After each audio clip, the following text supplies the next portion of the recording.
사랑하는 부산진교회 성도 여러분, 하나님의 은혜와 평강이 여러분의 삶의 자리에 함께 하시기를 축복합니다. 오늘 우리에게 주신 하나님의 말씀은 다니엘 1장 8절로부터 21절까지의 말씀입니다. 다니엘은 뜻을 정하여 왕의 음식과 그가 마시는 포도주로 자기를 더럽히지 아니하니라 하고 자기를 더럽히지 아니하도록 환관장에게 구하니 하나님이 다니엘로 하여금 환관장에게 은혜와 긍휼을 얻게 하신지라. 환관장이 다니엘에게 이르되 내가 내 주 왕을 두려워하노라. 그가 너희 먹을 것과 너희 마실 것을 지정하셨거늘 너희의 얼굴이 초췌하여 같은 또래의 소년들만 못한 것을 그가 보게 할 것이 무엇이냐. 그렇게 되면 너희 때문에 내 머리가 왕 앞에 위태롭게 되리라 하니라. 환관장이 다니엘과 하나냐와 미사엘과 아세라를 감독하게 한 자에게 다니엘이 말하되 청하오니 당신의 종들을 열흘 동안 시험하여 채식을 주어 먹게 하고 물을 주어 마시게 한 후에 당신 앞에서 우리의 얼굴과 왕의 음식을 먹는 소년들의 얼굴을 비교하여 보아서 당신이 보는 대로 종들에게 행하소서 하매 그가 그들의 말을 따라 열흘 동안 시험하더니 열흘 후에 그들의 얼굴이 더욱 아름답고 살이 더욱 윤택하여 왕의 음식을 먹는 다른 소년들보다 더 좋아 보인지라. 그리하여 감독하는 자가 그들에게 지정된 음식과 마실 포도주를 제하고 채식을 주니라. 하나님이 내 소년에게 학문을 주시고 모든 서적을 깨닫게 하시고 지혜를 주셨으니 다니엘은 또 모든 환상과 꿈을 깨달아 알더라.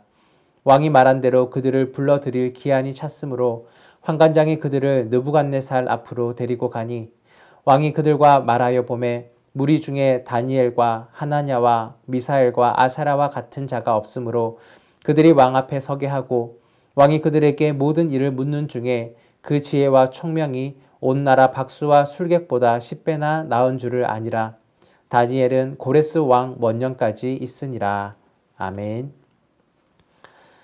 다니엘과 세 친구들은 유다가 멸망하였을 때 바벨론으로 잡혀갔던 포로들입니다. 그러나 그곳에서 바벨론의 순응한 삶을 살지 아니하고 여호와 하나님의 신앙으로 살았던 사람들입니다. 오늘 이 시간에는 바벨론이라는 이방 문화 속에서 여호와 하나님의 신앙으로 살았던 다니엘과 세 친구들의 모습을 살펴보고 우리에게 주시는 교훈들을, 은혜들을 함께 나누기 원합니다. 다니엘과 세 친구는 자신의 시대의 세상에서 어떻게 믿음으로 살아갔을까요? 첫 번째, 뜻을 정하였습니다. 뜻을 정했습니다. 다니엘과 세 친구들은 앞서 말한 것과 같이 바벨론으로 끌려간 이방 나라의 포로들입니다. 하지만 그들은 총명하였고 왕의 측근으로 발탁되는 기회를 가질 수 있게 되었습니다. 그들에게는 능력도 뛰어나야 하지만 용모도 잘 가꾸어야 하는 그러한 숙제들이 있었습니다. 그런데 이들은 왕이 제공하는 음식을 거부합니다. 왜냐하면 이 음식은 우상에게 드려졌던 음식이기 때문입니다. 8절 말씀입니다. 다니엘은 뜻을 정하여 왕의 음식과 그가 마시는 포도주로 자기를 더럽히지 아니하리라 하고 자기를 더럽히지 아니하도록 환관장에게 구하니. 아멘. 다니엘은 바벨론의 문화가, 바벨론 왕이 내어준 음식의 문화가 믿음의 정체성을 위협하고자 하자 믿음의 선을 긋는 행동을 합니다. 하나님의 백성으로서의 정체성을 지키기 위해서 어려움이 예상되는 길을 선택한 것입니다.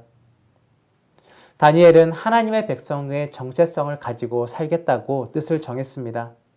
뜻을 정하는 일이 먼저 선행되면 그 다음은 행동으로 옮길 수 있기 때문입니다.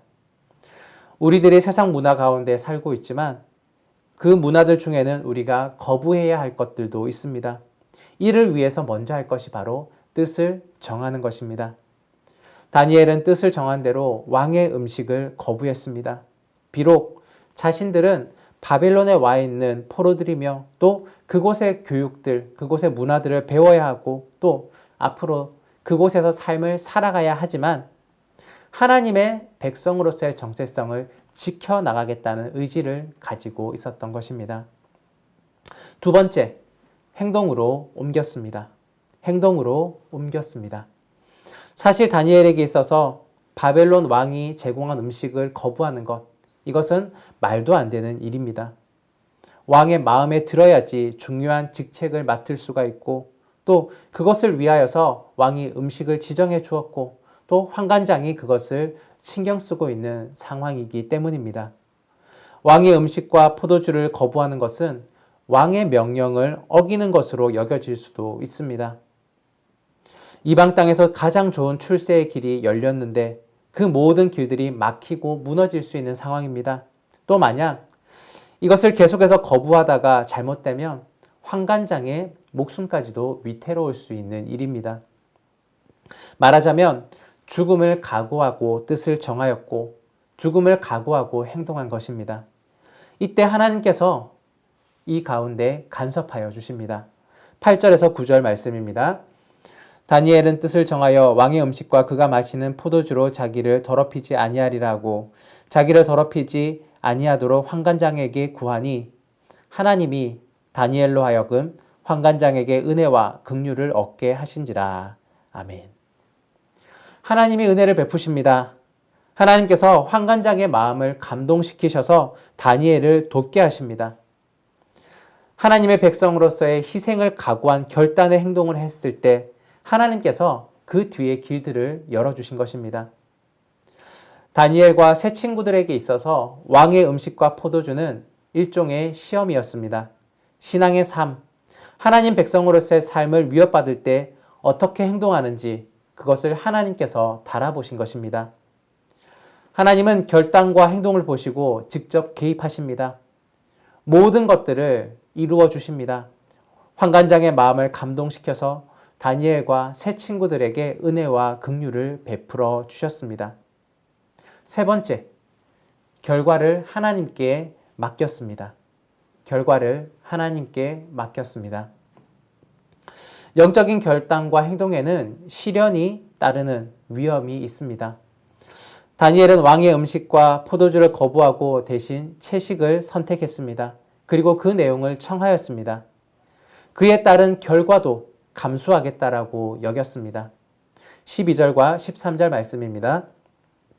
청하오니 당신의 종들을 열흘 동안 시험하여 채식을 주어 먹게 하고 물을 주어 마시게 한 후에 당신 앞에서 우리의 얼굴과 왕의 음식을 먹는 소년들의 얼굴을 비교하여 보아서 당신이 보는 대로 종들에게 행하소서 하매. 아멘. 다니엘과 세 친구들은 어떻게 채식을 하겠다는 결단을 그렇게 내릴 수가 있었을까요? 좋은 결과가 있을 것이라는 확신 때문은 아니었을 것입니다. 다니엘과 세 친구가 결단한 것은 결과에 대한 확신이 아니라 하나님에 대한 확신이었습니다. 하나님의 백성으로서의 삶을 결단하면 하나님이 일하실 것에 대한 기대가 있었습니다. 또한 그렇게 하지 아니하실지라도 감사하리라는 믿음의 결단이 그들에게는 있었던 것입니다. 그 행동의 결과는 어땠습니까? 하나님은 이들이 생각하고 상상하였던 것 이상을 그들에게 베풀어 주셨습니다. 그들의 얼굴은 더욱더 아름답고 또한 살이 더욱더 윤택하여지고 왕의 음식을 먹는 다른 소년들보다 훨씬 출중한 외모를 가질 수 있게 되었습니다. 계속해서 채식을 유지할 수 있었으며 하나님의 백성으로서의 삶들을 이어나갈 수가 있었습니다. 뿐만 아니라 하나님은 그들의 학문과 지식과 지혜를 탁월하게 하셨고 심지어는 다니엘에게 환상과 꿈을 깨달아 아는 그러한 특별한 능력까지도 허락하여 주셨습니다. 15절에서 17절 말씀입니다. 열흘 후에 그들의 얼굴이 더욱 아름답고 살이 더욱 윤택하여 왕의 음식을 먹는 다른 소년들보다 더 좋아 보인지라.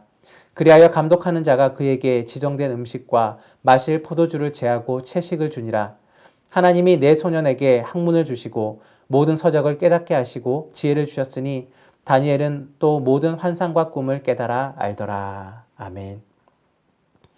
하나님은 믿음의 삶을 살아가는 자신의 백성들이 세상에서 멸시와 고난을 당하도록 내버려 두지 않으십니다.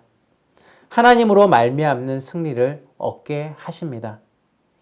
우리가 고난을 각오하고 세상을 향하여서 믿음의 결단을 하게 될 때 그 결과는 하나님께서 책임져 주실 것입니다. 하나님께서 하나님의 백성의 삶들을 살아가게 하고 은혜가 풍성한 삶들을 우리에게 이루어 주실 것입니다. 그러면 그러한 삶을 언제까지 살아야 할까요? 하나님 나라가 올 때까지입니다. 마지막 절인 21절 말씀입니다. 다니엘은 고레스 왕 원년까지 있으니라. 아멘. 다니엘은 고레스 왕 원년까지 왕 앞에 섰다라고 기록하고 있습니다. 이것이 뜻하는 의미가 있습니다. 고레스 왕 원년에 어떠한 사건이 일어났습니까? 이스라엘이 바벨론으로부터 해방되게 되었습니다. 다니엘은 해방되는 그 시점까지 믿음의 그 신앙의 삶들을 온전히 이어갔던 것입니다. 이것은 하나님께서 세상 가운데 살아가는 우리 그리스도인들에게 기대하는 모습이기도 합니다. 우리는 이 땅에서 다시 하나님의 나라가 회복되는 그날까지 믿음의 영향력을 발휘하고 하나님의 백성으로 살아가야 하는 것입니다. 우리가 살고 있는 바벨론, 즉 다시 말하자면 우리가 살고 있는 이 땅에서 해방되는 날, 영원한 천국에 들어가는 날까지 이 땅의 삶들을 살아가는 것이 아니라 하나님의 백성으로서의 신앙의 순수함, 그리고 하나님의 백성으로서의 정체성을 온전히 지키며 살아가야 합니다. 이 일의 시작은 다니엘이 그랬던 것처럼 우리 안에서 우리가 사는 이 세상 가운데 여러 가지 유혹을 받을 때 믿음의 결단을 내리는 것으로부터 시작할 것입니다. 그 시작은 바로 모든 일의 시작이 마음으로부터 시작되기 때문입니다. 사랑하는 부산진교회 성도 여러분, 지금 저와 여러분은 본향이 아닌 바벨론과 같은 이 세상에 살고 있습니다. 나그네의 삶을 살고 있는 것입니다. 우리가 뜻을 정하여 우리의 신앙의 정체성을 잃지 않고 끝까지 붙잡으며 살아간다면 하나님께서 우리의 삶 가운데 놀라운 일들로 이루어 주실 것입니다. 마지막으로 오늘 본문 말씀 다니엘 1장 8절에서 9절 말씀을 읽고 말씀을 마치겠습니다. 다니엘은 뜻을 정하여 왕의 음식과 그가 마시는 포도주로 자기를 더럽히지 아니하리라 하고 자기를 더럽히지 아니하도록 환관장에게 구하니 하나님이 다니엘로 하여금 환관장에게 은혜와 긍휼을 얻게 하신지라. 아멘. 사랑해 주님 감사합니다. 오늘 다니엘과 새 친구들의 이야기들을 함께 나누었습니다. 바벨론에서, 이방 땅에서, 또한 이방 우상을 섬기는 그 문화 가운데서 믿음으로 살아가기 위하여 발부둥쳤던 이 믿음의 사람들을 바라봅니다. 오늘날 우리가 사는 이 세상이 또한 이와 같음을 고백합니다. 그러나 우리는 세상 가운데 같이 흘러가는 사람들이 아니라 믿음으로써 그 세상의 물결을 거스를 수 있는 믿음의 사람으로 서기를 원합니다. 오늘 보았던 말씀들처럼 먼저 우리의 뜻을 정하고 또한 행동을 이어가며 또한 하나님께서 이루어 주시는 일들을 기대하며 또한 그것을 누리는 삶들을 온전히 살아갈 수 있는 주의 백성들 되게 하여 주옵소서. 오늘의 삶 가운데 더욱더 믿음의 정체성을 바로 세울 수 있는 저희들의 삶이 되기를 도와주시고 함께하여 주옵소서. 감사드리며 예수 그리스도 이름으로 기도드립니다. 아멘.